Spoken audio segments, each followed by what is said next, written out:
Halo rekan-rekan pecinta anggrek dimanapun teman-teman berada. Jumpa lagi bersama saya Yusuf Penamtuan di channel YouTube Yusuf Penamtuan, di mana di channel ini saya akan banyak membahas tentang anggrek. Nah teman-teman, kali ini di depan saya teman-teman sudah ada satu anggrek yang baru saya adopsi dari hutan. Nah inilah buktinya teman-teman bahwa kalau anggrek udah ada di pohon yang terlalu berat, maka dia akan rontok atau jatuh ke bawah, dan di situ kita bisa mengambilnya dan boleh kita budidayakan. Nah, ikut saya teman-teman.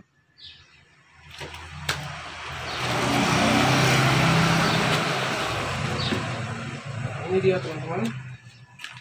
Ini adalah pokok anggrek yang agak dekat, boleh? Lagi, dekat lagi. Lagi dekat lagi. Oke, jadi di sini teman-teman lihat pokok anggrek, pokok epifit atau tempat si anggrek ini menempel mengalami lapuk seperti ini dan dia patah. Dia dari dahan yang sudah kering seperti ini teman-teman.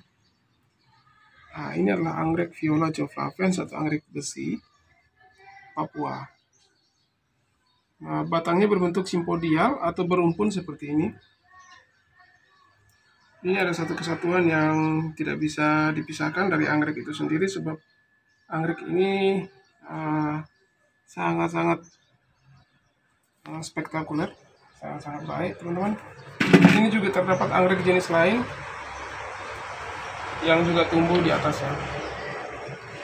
Nah teman-teman, karena dia sudah jatuh seperti ini, maka kita mengadopsinya dan kita coba bawa dia untuk kita taruh di pot yang bagus dan kita lestarikan dia. Nah kebetulan teman-teman, ini dia sudah berbunga. Nah ini dia bunganya violet seperti ini. Di sini kita lihat sepalnya berwarna kuning, tangkal sepalnya berwarna putih. Kemudian petalnya kita lihat ini teman-teman, petalnya berwarna putih bercorak dominan warna ungu. Kemudian labelumnya berwarna ungu campur putih, dan di ujung labelumnya berwarna kuning atau dibilang violet. Ya violet karena ada ungunya, ada kuningnya, ada hijaunya. Nah, maka dibilang anggrek Dendrobium viola joflavens. Nah, kita lihat di sini ada 1, 2, 3, 4, ya, 5, 6, 7, 8, 9, 10, 11, 12 tangkai bunga, dan yang merekatkan kuntum-kuntum bunga ini teman-teman. Luar biasa teman-teman. Nah, karena dahan yang patah ini harus kita benarin dulu, maka di sini kita perlu buang yang sudah busuk seperti ini, yang sudah tua, yang sudah rontok seperti ini. Karena di sini ada hama teman-teman. Teman-teman bisa lihat, kalau yang busuk nggak kita buang, maka hamanya yang seperti ini, hama keong teman-teman. Nah, hama ini bisa menjadi salah satu pengganggu untuk pertumbuhan tanaman anggrek itu sendiri, maka kita harus membersihkannya. Ayo teman-teman, ikut saya. Ini cara membersihkannya adalah seperti ini teman-teman. Kita letakkan dulu, misalkan dia tersandar dengan rapi. Kemudian kita potong bagian yang sudah busuk tadi. Kita potong seperti ini teman-teman.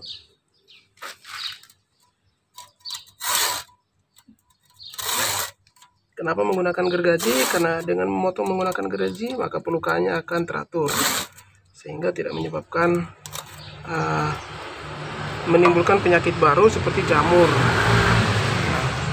Cara potongnya pun harus model yang seperti ini, atau dia tidak boleh potong tegak, tetapi dia harus menyamping atau miring seperti ini. Tujuannya supaya jangan ada genangan atau jangan ada resapan yang mengakibatkan busuk buah pada pangkal ini atau pada batang ini. Oke. Kemudian yang ini kita potong lagi teman-teman.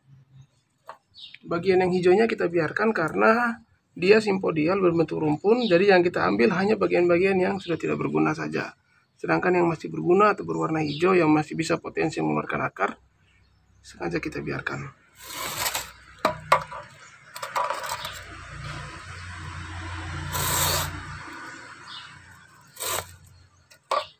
seperti ini teman-teman. Sudah ada 2 bagian yang kita buang. Nah ini dia teman-teman. Jadi model potongannya sekali lagi, dia tidak rata, tidak datar atau rata, tapi dia berbentuk miring. Tujuannya tadi supaya nanti waktu ada air atau pada saat penyiraman, airnya tidak tergenang di sini yang mengakibatkan busuk pada batang terjadi lagi. Kemudian ini kita potong lagi.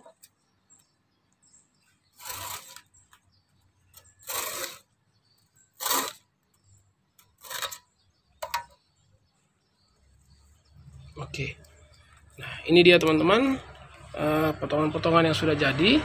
Dan selanjutnya kita akan taruh dia atau pasang dia di pot yang terbaik, yang terbuat dari pakis. Dan kita pastikan bentuk alamiahnya akan terus seperti ini.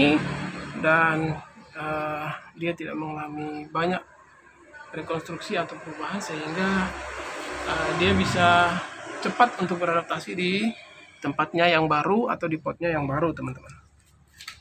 Nah, untuk cara pasangnya seperti ini.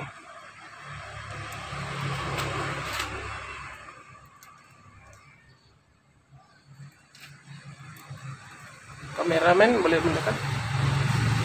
Jadi dia harus tersandar dulu di sini, di bagian ini, karena batang ini adalah berat. Kalau kita taruh dia di tengah, dia akan punya banyak potensi untuk goyangan, sehingga dengan goyangan-goyangan ini membuat perakarannya yang sudah tumbuh akan terganggu atau mengalami patah akar. Ya, sebelumnya pastikan medianya sudah steril, seperti ini, sudah bersih, sudah tidak ada lagi bekas-bekas tanaman dan sebagainya. Medianya sudah terjemur, tidak ada semut, tidak ada hama yang lain yang ada dalam medianya. Kemudian kita pasang akar-akar yang masih aktif seperti ini. Ini adalah akar-akar yang masih aktif yang berasal dari tanaman ini. Usahakan untuk tidak kita buang, tapi kita biarkan dia menggantung, arahnya keluar pot. Nah, untuk akar-akar atau bagian-bagian yang tidak berguna seperti ini teman-teman, tetap harus kita buang menggunakan gunting seperti ini. Kemudian bekas akarnya tidak boleh masuk ke pot kita, tapi harus kita buang.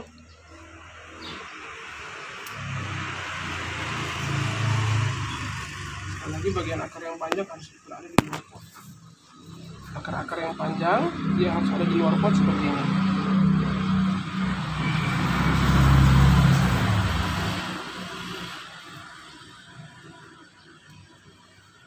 Kenapa? Karena akar-akar ini bertujuan untuk menambat oksigen, menambat unsur-unsur hara yang ada di udara, untuk juga berguna sebagai nutrisi daripada tanaman anggrek Viola javaensis. Nah, teman-teman bisa lihat di sini, kenapa saya membiarkan batang ini sama ini yang tidak ada daun, kemudian ini dia tetap ada di posisi ini, karena pertama dia masih bawaan, yang kedua bagian simpodia daripada tanaman ini dia dapat melahirkan atau menghasilkan tunas atau bibit yang baru lagi secara vegetatif di bagian ini teman-teman. Bisa dilihatkan sebentar.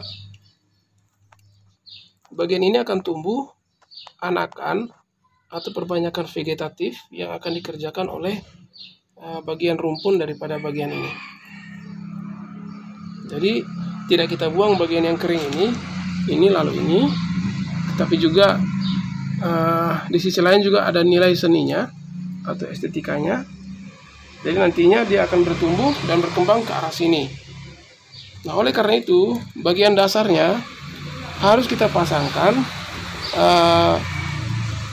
bagian atau pecahan pakis, atau kalau mungkin teman-teman pakai arang, bisa pakai kayu juga boleh, kayu-kayu yang keras, itu harus ada di dasarnya seperti ini. Nah, oleh karena itu bagian-bagian yang kita pilih adalah yang seperti ini. bagian pakis yang seperti ini dan yang seperti ini. Jadi itu cara pasangnya teman-teman. Kita memasangkan seperti ini.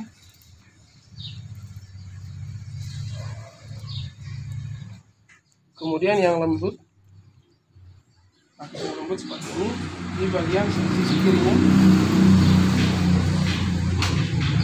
Kemudian pakis yang agak keras seperti ini di bagian sisi kanannya.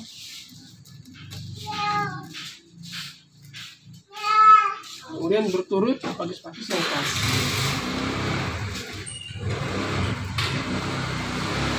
Pakis-pakis yang keras seperti ini bertujuan untuk menahan pangkal daripada batang kering ini agar tidak bergoyang atau agar dia tidak sampai mengalami stres.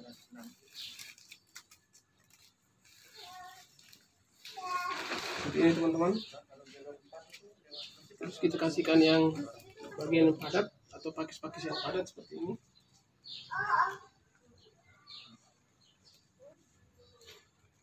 Di bagian luarnya.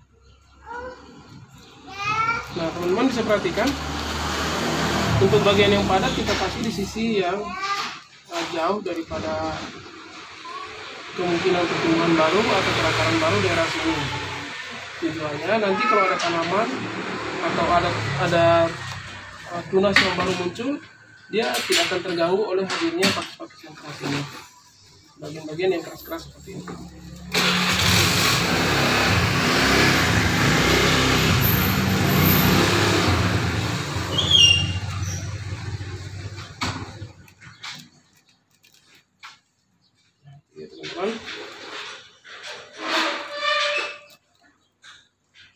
Nah, kemudian seresah pakis, seresah yang seperti ini, inilah yang kita taruhkan kemari.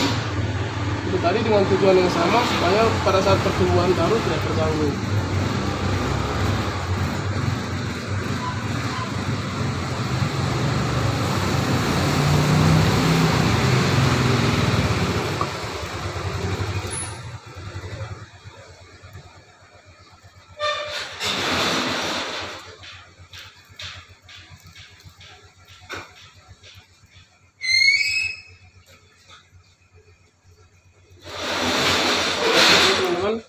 Sekali lagi kita taruhkan lagi bagian yang keras.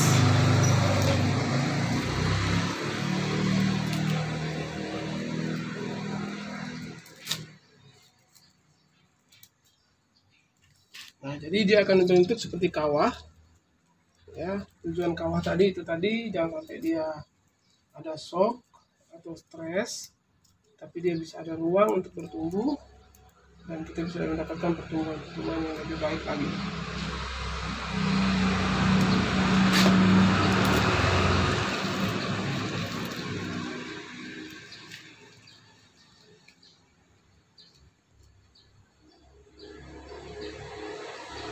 Jadi ketika kita goyang seperti ini teman-teman, dia tidak begitu banyak goncangan lagi dan dia sudah menyerupai seperti asli alamiahnya, di mana ada terpaan angin.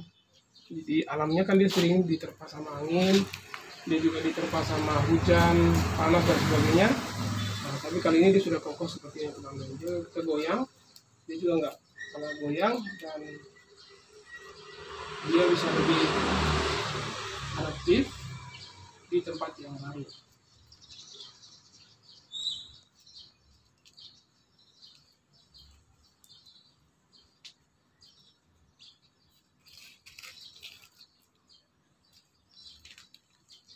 Oke teman-teman,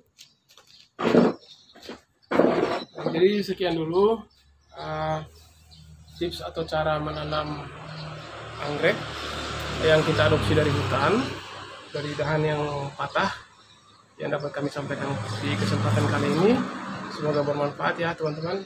Dari Papua, Indonesia Timur, salam sehat buat kita semua, sukses selalu dan salam agronomi.